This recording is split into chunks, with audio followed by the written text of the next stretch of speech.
Welcome to ATB TV. I'm Darren Dance here with Peter Morganti down at the Inglis Premier Sale Complex on Friday afternoon, Pete. Yep.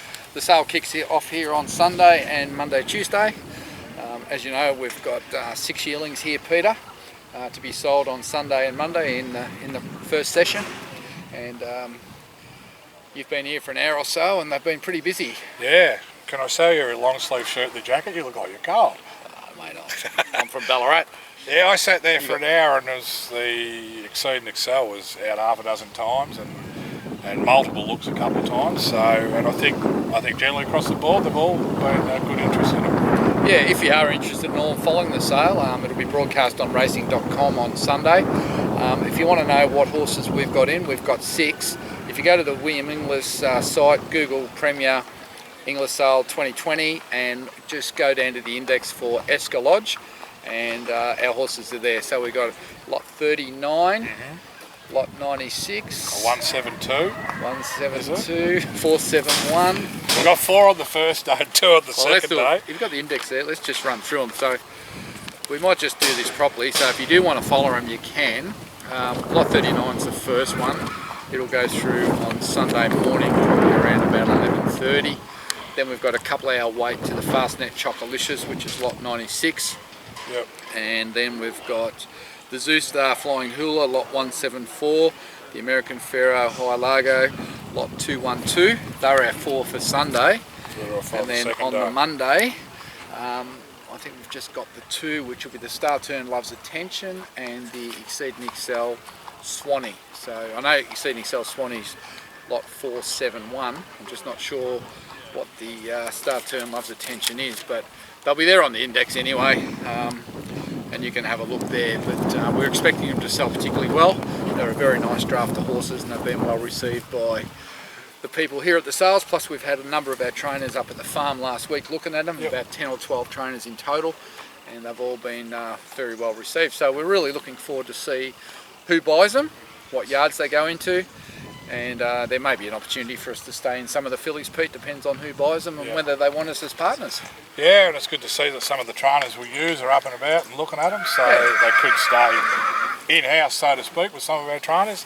I'll pop all the lots up on the end of this, so you can then go and follow it on Inglis, on racing.com. So all that money we've spent on breeding and service fees and farriers, we're a chance to get it back. It's funny, they're on the ground and then they grow, and then the pressure's mounting now. We're at the pointy end. Well, you've already photographed all the babies from last season, but most of them, or not all of them, but some of them will be here next year. Yeah. You know, in 12 months. They grow fast, don't they? Shelley had them all on her phone, and we were just looking. Oh, there's the Love's Attention. The little dot like that. And there you look at it. I mean, they weighs 500 kilos. Well, they all look like 3-year-olds, don't they? Yes. Done a great job with them. So hopefully now we just get the little fingers going up in the ring, Darren. Yeah, we need to tickle a few trainers under the armpits. Well, let's go through. We had a pretty good week last week. I'd say that'd be the best week we've had on the track, Pete, for, I don't know, would it be 12 months? We had a bit of a spurge towards the end of last season. We had a very quiet December, but it's good. Very quiet January. We've bounced back off a good week the week before, obviously, with a double, and we've got another 2 winners. We've got an interstate double. That horse wants to get out of his box. So we go back to Sunday. Yep. You want to start up at the Sunshine. Lady Eleanor, and 80 Stars still last of all, about 7 to 8 lengths off the leader. Heads are turned for home. Comes the Lady, it's still the leader here. From Enchantingly 3 wide, Kiji Beleza coming through. Next one, Sono Dolce. They're nicely clear from Stonefish. Over on the inside comes the Lady. Enchantingly, Kiji Beleza can't get there at the moment. Sono Dolce chiming in down the outside. Sono Dolce dashed up on the outside of Enchantingly. Sono Dolce's grabbed the lead, and Sono Dolce firing clear, and Sono Dolce's won at 2 lengths to Enchantingly. I almost forgot this was running, and Mr. Batters reminded me on social media. Left it off Facebook, but Sono Dolce convincingly got her maiden. Wow, Batters is just going off his head. Like, you ring him now and he's up and about. He's had a double in a week. Yeah, well, he had 4 in work, and he's trained 2 winners in 3 days. Geez, the cobs have lifted and everything. We're getting visions of them swimming. We're getting him leading them around. It's amazing.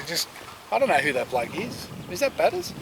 We need the communications when the horses are going ordinary, but Well, we need to update owners more often when they go no good. Yeah. When they win them. Anyway, it was good to see. It was a good ride. He's been confident all along he could win a race with it. He's done a great job. Yeah. And I agree with you. I don't know why it took him 12 months to put blinkers on. And I don't know. I didn't know who Sean Callback was. Well, he's obviously South African by listening to the post-race. Yeah, well, I love the way... I thought she was in trouble on the corner. Then all of a sudden it just opened up. He just went... Bang. A little bit of a Glenn Schofield. And then I thought, are you going to loom up and do nothing? Yeah. And then it flattened out 1 by 2. I was going to say, she took a while to hit a top, didn't she? And then bang. So that mare, she's a purpose-bought mare as a tried horse to try and win win one race and get her to stud this season, which is the plan. Yep. By winning that maiden Pete, it doubles her value. And now our only objective now with her in work is to try and win or place at Doomben or Eagle Farm before we send her off to stud in September later this year. So any sort of a result there helps again. Got to run top 3 in town. Yeah. That'll double her value again. So it's an interesting... it's funny how it works. But she's a beautiful filly. She's by mine invincible. She's very, very well bred. She's a $240,000 yearling. We picked her up as a tried horse that hadn't won a race for 40 grand. And hopefully we can get her value back somewhere near that 200,000. And then we can get her in foal to a good stand. And in a couple of years we might have one of her offspring here to sell or race. Oh well, we've got one of the boxes ticked. Well, the major one, I suppose. So batters, he's a happy boy. Righto, well I was in Ballarat when all that was happening, and had a good day. Had a good day there. 4 runners, 2 winners. Or 3 there at Ballarat. 3 at Ballarat. Yeah, sorry, I got this bloody tickle in the throat now. 1 winner. We had a winner and we had a runner-up and a Quinella. We'll talk about the runner-up. Righto. Which was Igniter. Brave as brave again. We got beaten by the horse we thought was obviously the favourite and main danger in Grand Promenade. Yeah, that's Mars horse that beat us last time. And so Igniter was brave in defeat. Obviously Grand Promenade's a good horse. But with the weight pull, we got closer to him and got headed in the straight. He fought back and he was very brave. And those 2 horses qualify for the final now on All-Star Mole Day, and the winner will probably get another kilo on us. Yeah, we'll bring us closer. We're a chance. We just got to hope we draw well and it draws wide. Dean Yendall said though, so if I can just draw, so I can just lob there rather than working 200 metres. I did see Keramar here earlier in the week at the sales, and I did offer to spell his horse for free for the next 2 weeks, but he never took me up on it. Pull a few shoes off, I'll do something. Oh no, look, we will go there as we'll be second favourite. Yeah, a realistic chance, and I think the 2,400. I know we haven't I hope Dean Yendall's in the gym. Yeah, he's trying to get stronger. He actually said to me, asked me about where a few horses were going there the other day. He said, I think he's keen to ride a winner. I forgot to look. You asked me when was the last time we rode a winner. For us, and I did not look, so I looked that up, put it up, but I reckon he's had about 6 or 7 seconds. Yeah, including some of Griffo's. He's made that horse. Yendall, he's really made it. Well, they actually, someone said I don't know who it was beside me, he said you've actually got a good affinity with the horse. Yeah. And he said, well, I know him well and he responds and he's working well with him. So a nice second, Pete. Hopefully the grand finals at Caulfield. Yeah. Big My Shiny Choice, Black Sail just labouring a bit from Scottish Rogue, Giggle On, thought of that under pressure, and then Shintaro. Write Your Name, skip to the lead though at the 150, put up a length on My Shiny Choice, Giggle On, and then Scottish Rogue. Write Your Name holding about a length though over the final stages, and Write Your Name won it. Write Your Name by a length on either My Shiny Choice or Giggle On. We had a number of owners that had shares in both of those horses in the next race, Write Your Name and My Shiny Choice. So Write Your Name. Got the job done. Never looked in doubt the way he travelled. It's funny, he didn't win by a big margin, but he never looked like losing once. I think Geordie had a good grip on him, and obviously My Shiny Choice was out leading, and we were sitting outside it, and never got hauled into the stewards for having a pacemaker. Well, it looked a bit dodgy, but that's his natural. Well, you looked at it on form, we were going to be somewhere together. And it just... Yeah, I thought that. And look, he was brave, My Shiny Choice. Like, he was well up in grade in a, Write Your Name's a pretty good horse. And, career best run, I reckon. Yeah, and when he got headed, I thought, you'll drop off and run 6. But he fought on and held on for second. And he'd had enough ride on the line, but he'd done the bullock work. Credit to Matty Williams. He's done a great job with that horse. And I thought Yendall, second another one, done a good job. Yeah, no, he's actually, I reckon he's sort of about 3 or 4 seconds on that horse, because earlier, like 14 months ago when Matty first had him, he ran 2 or 3 seconds at Warrnambool, and that's a benchmark 78 for a horse that come to Matty as a 58. Done a great good job. Yeah, he's run out of his skin. He just loves it down there at the Warrnambool. in the country environment. He holds his form when he's in this sort of no, he's done a good job. So that was a great day. Yeah, so both horses ran super. Home with DVDs and happy owners. So and then we had a bit of a rest from Sunday. Yeah, nothing for 3 or 4 days. We had some trialers. Pakenham last night. Yeah, we had 2 runners. Robe DeFay was the first one, and he was out to a mile and led up and just got beaten by a better horse, but I think he carried a bit more weight than the winner. Yeah, he carried 61 and the winner carried 58. I reckon that was the difference. He just got a bit wobbly in the straight. He just got tired late. He's not a big horse, but he's paying his way. Brad's got a good affinity with him. I'm not sure how many races he'll win, but he's probably a horse that, at the end of this prep, you'd probably look at moving on. Yep. And Little Angel Lass, the winner was too good in her race, but she was ridden in the middle of the pack. Probably had a little bit of trouble getting a run when you'd wanted to, but she finished off to beat the rest of them reasonably easy, but not 4 lengths from the winner. But the winner's Saturday City class, no doubt, maybe even stakes grade. Pretty smart horse, the way it let down and ran away from him, but she ran second and then she toughed it out and hung on for second, beat the others.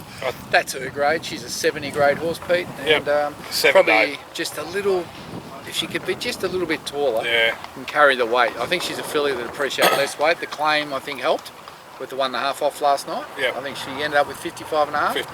I'd love to see her in a race with 54, and she'd be a chance. Well, Pakenham are going to be around a bit. That's probably, there'll be something there for her. If you can get to, the fillies and mares, 64 or 70, hopefully she can pinch one soon. Now that covers it. So we actually had 4 seconds and 2 winners from 6 runners. I'll take that. And our percentages are lifting. So they needed to, Pete. Yeah, we were getting down there. I think we might have touched single figures, which is disappointing. We go back to an edition in November. We suggested that we're going to have a couple of months where there's not too much action. And even you look at the trials now, there's horses ready to come to the races for the first time. I don't know why, but we seem to be always quiet in December, January. I don't know if it's because it's hot and dry and the tracks are hard, or our horses race through the spring. We purposely and then they're in spell. Yeah, we purposely spell some. And then we've got our wet trackers coming in now, like Captain Harry and those sort of horses that are designed specifically to be up and about when it gets wet. So it puts a little hole in our stock. And we've probably got less horses racing around at the minute than what we've traditionally had in other years. But we do have a lot of younger stock to come through, and we're just not hanging on to those older horses once they sort of reach their mark or start to struggle. And I think it's a good thing for the clients because training fees are not getting any cheaper. No. So we can't be affording the luxury of racing these horses if they can't pay their way for a lot of our clients. Well, there's a big batch of Dandinos and there's Crackerjack Kings, and then there's Let's Get Serious. Those 2-year-olds, we're going to see a bit with them the next 3 to 4 months, whether they're going to be classic 3-year-olds. Well, I'll tell you what, next 10 horses in that lot. Yeah, well, some of the, I think Crackerjack King's had, 7 runners for 4 winners around the country. Dandino's had a couple of trialers that are starting to impress a few people. So it's hard not to get too excited, Pete. Well, and we got 6 there in the first lot, and from point of view of what we've seen so far, everyone's happy with it. Yeah, and those Dandinos outside the stable that are up and trying, they look. That vision, it was nice. There's a couple there that look like they can gallop. So. And they're with good trainers, so I think, the next 6 months will tell us. So it's exciting to see. I just can't wait for the day. We've got the fluoros on another Dandino. It's going to be exciting for everyone involved. Yeah, I don't know who'll be the first one, Shine and Dandy or Quick and Dandy. Yeah, I think they're the 2. Well, Shine and Dandy's in work. With Danny O'Brien. And Quick and Dandy will be going back into Archie soon. Because the Dandy Man's just come home after a little... deep diversion Dandy Man are in the paddock. Dangelica's ready to go to Kerrimar. I don't know if it'll race this time in, but it's hard to know. But anyway, I think the O'Brien one might be the one. There's one to go to Paul Prushka. Dandy Classic. You've got to remember all the names. It's worse than all these Yulongs. All the Broadways. So dandy. So from point of view... Let's hope we're feeling just dandy come Christmas. It'd be nice, wouldn't it, to be sitting up looking at a classic 3-year-old of something to do with Dandino. Mate, when you go around the farm and you feed them, they just they just look like him. It's like, here he is as a foal, almost. That vision of the one with... Danny O'Brien? No, Down the beach? Doug Harrison? Doug Harrison. Yeah, dead set. I thought it was Dandino. Dead set, wasn't it? Yeah, anyway. It's exciting. So our only runners that we know that we've got, and it could be a doubt on whether both runners, Madam Mischief Yep. with Archie on Tuesday at Ballarat. 2-year-old first starter. 11-year-old. I think Archie might have said, I hope there's no jets in the race. I noticed Godolphin have got a couple, James Cummings. And, well, we've drawn off the track, so whether he waits for another day, we'll there find is out. the shoot there, but it's still dangerous when a filly goes to the race. Especially a filly time. that you expect to lead. Yeah. I don't know what he'll do, we'll find out. And Factual Fable, who was scratched from Sale today. Where's she in? At Ballarat as well, but she's drawn 14 and 15 as well, so... Well, he may have none. No, none. And then the next runner after that is Serious Deal over 1800 at Kyneton on Thursday. Which Thursday next week? 12 That'll months be away. before we go to air next. Yeah, and straight baby on Friday. Yeah, look, obviously we know going over to Morpheville didn't work, but the step to 1850. Do you reckon Kyneton might be a good move, because it's a tightish track and they don't tend to hang about at Kyneton, they tend to put a bit of speed because they know you've got to be up there. Well, that happened first up and he ran well. Yeah. And like Matt said, that if they skip along and he can just posse his field. He's not a horse that's going to be able to sit and sprint. Dean Holland rode him perfect when he won. Yeah. Just use his asset, which is bowl along at the speed. Right. We're probably not at that stage yet fitness-wise, but I think we just want to see him running on or running through the line. And given that we may not be back online until next Friday, tell us a little bit about this Street Baby. You've seen a trial. It's a first starter for Daniel Bowman. Yep. He'd make a good poker player, Daniel. He's kept his cards pretty close to his chest.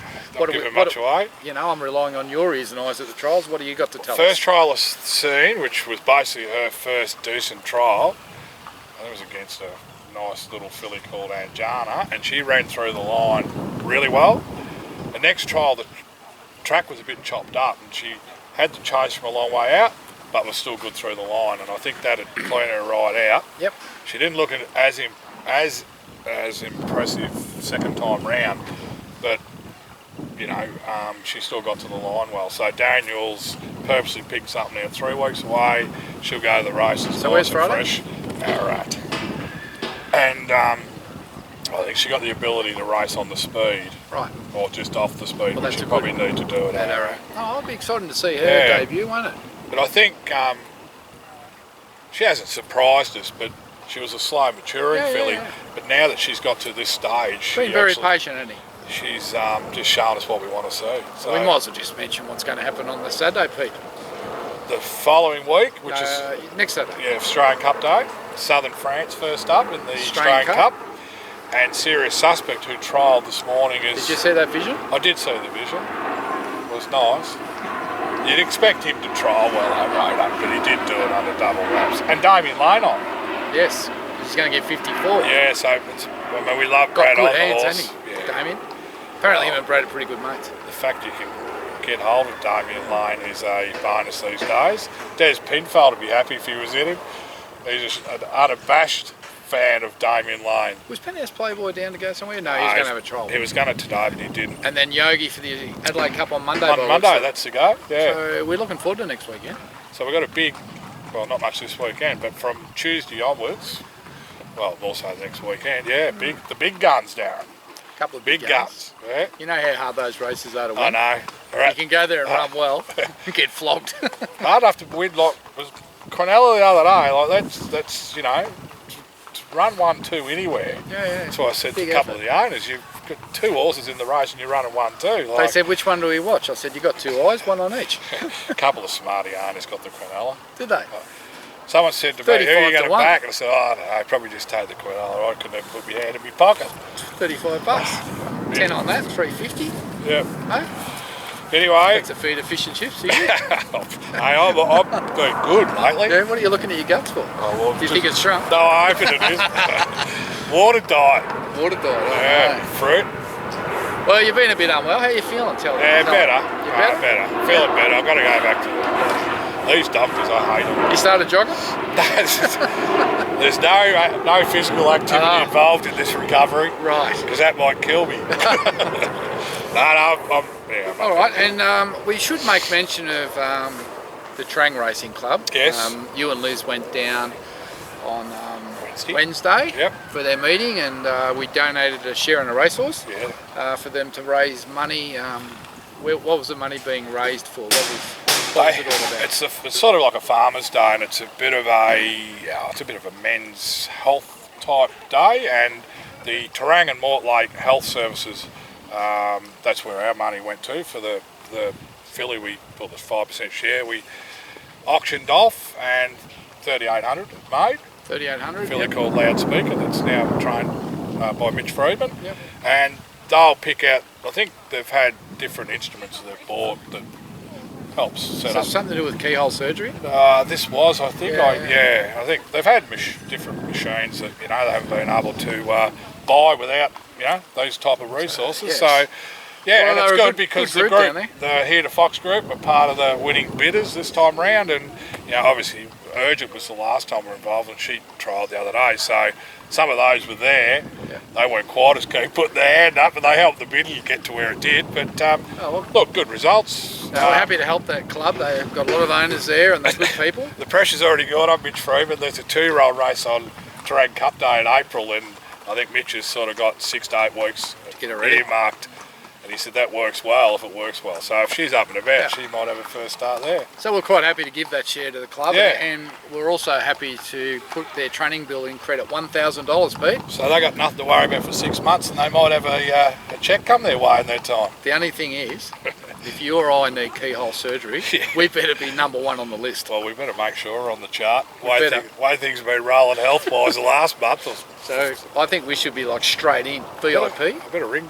We should get a gold pass. Yeah. Can we get that before all those committee blokes retire? I might ring Brendan Williams up and just see if we can just get on a Wayne list. Johnson? Yeah. Just make sure. Look, they're a great club to deal with, and we're more than happy to be there with those kind of events. And well, they support our brand, they support our business, they've all got horses with us, so why wouldn't you? And a lot of our horses have trialled there over the years. And it's a beautiful track, love that track. Wish I had a horse to try and win the Trent Cup. Flemington of the Bush, Darren, they call it. We haven't got a Trent Cup horse, have we? We went there last... Yogi went there and got beat. How did that happen? Heavy 15, wasn't it? How did that happen? Second up. Your mate got too far back on him. Mr. Williams. Is he still around? Who? You're not ringing at the moment? No, I think he's retired. Can't be the end of the... I think he's retired. Can't be the end of the season. No, it's not June or July. Ringing June. All right, well, let's wrap it up, Pete. Right, we're going to go and parade a few yearlings. We've got quite a few clients out here today to have a look at how it all works, and then we're going to go to the bar for an hour. The Black Caviar Bar. And guess where we're going after that, Pete? I know where you're going. Geelong Beckley Dogs. Park, Geelong. I can't Get on it, race. What's it called? 4, number 1. 927. You draw number 1, I think. Yeah, Red box 1. It's slow away, Pete. 927. It'll be last on the fence. Said that since something in the fog got steady away. Steady away. Steady away. What's that nice for slow away? Well, let's hope it doesn't have to jump anything this time, because it might make a hurdler.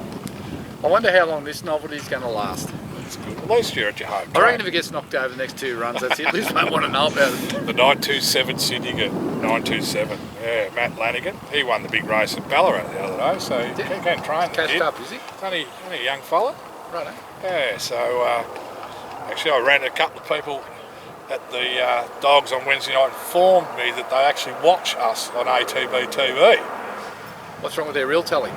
So I said, how did you get about this? They said, oh no, we just whispers, and now they're tuned in, so... The Dog Boys. So watch out, we're after you to get into horses now. You're going to change codes very soon.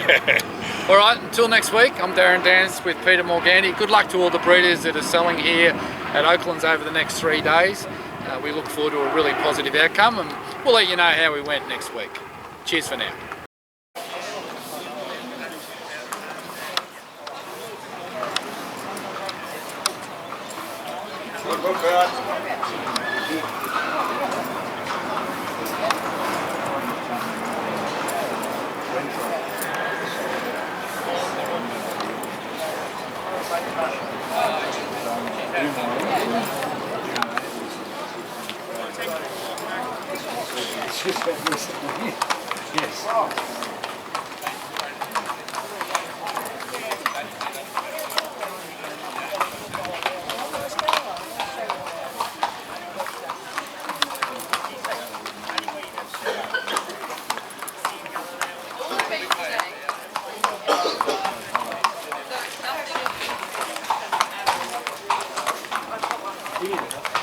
Go.